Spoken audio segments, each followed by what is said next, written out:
بسم اللہ الرحمن الرحیم۔ السلام علیکم دوستو، اللہ تعالیٰ نے حضرت آدم علیہ السلام کو وحی بھیجی اور کہا، اے آدم، بیت اللہ کا حج اس سے پہلے کر لو کہ تم کو کوئی نیا حادثہ پیش آ جائے۔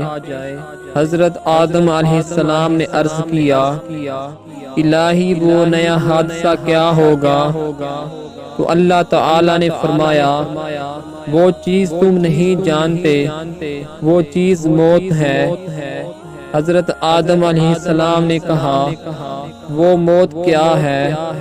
تو اللہ تعالیٰ نے فرمایا، تم ان قریب اس کا مزہ چکھ لو گے۔